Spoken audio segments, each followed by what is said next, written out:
Good evening, everyone. It is once again Ted the Speed Learner, and tonight's topic is hotkeys. Okay? Now, I'll explain this in just a second, but first thing I want to let you guys know is that I have published 5 Kindle books, and if you want to read any of them, you leave me a comment in the comment section below, and then I will leave you a link to one of those Kindle books, and you can find the others very easily from there.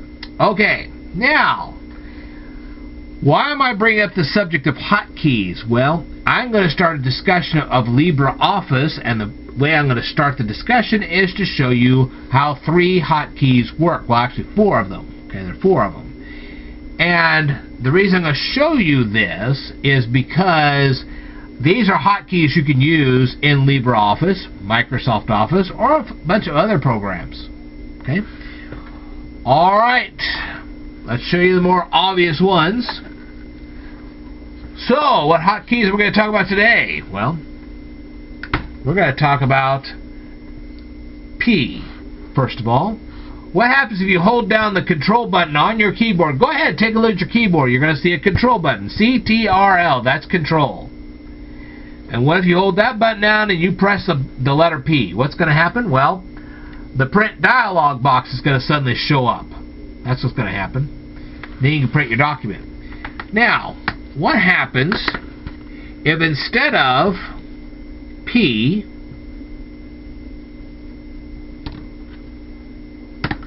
you have C? Well, that's copy. Okay? Now, what happens if you want to put something on the clipboard of your computer, because your computer has a clipboard, by the way. I don't know whether you knew that or not. But you want to put something on your clipboard, and eventually you want to put it in another document, but from the original document you want to clear it off. Well, that's called cut.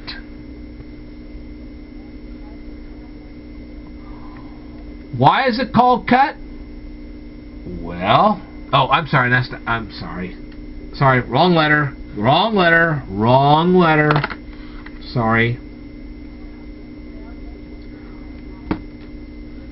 Why does it look like X? Control X. Well, doesn't it look like a pair of scissors to you? So if you hold down Control, hit X, you'll cut. Okay? So you'll cut something out of an original document and place it in another one. Okay? So, what about paste?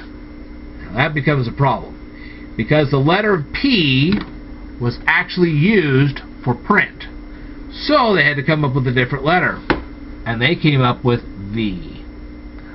Why V? Well, we'll try to give you as best of an explanation as I have, and then you'll have to take it from there.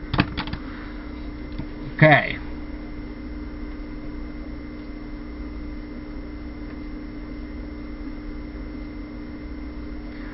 Let's talk about the letter V for a little bit. Why is the letter V used to represent the paste function of your computer? Part of the reason it was used is due to the fact that the letter P had already been used for print. Okay? But was there another reason that the letter V was specifically used to represent the paste function? That's a question you have to ask to Larry Tesler. In the early 1970s, Larry Tesler worked for the Xerox company. Yes, the same Xerox company that Steve Jobs entered into, and he saw the GUIs, and he decided to utilize those GUIs in his Apple operating system. That's Steve Jobs. But I covered that in another video. Okay?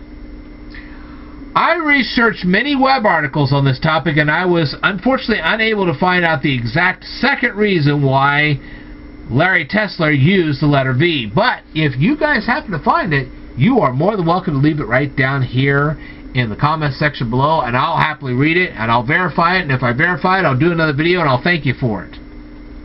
Okay? But anyway, there's the story.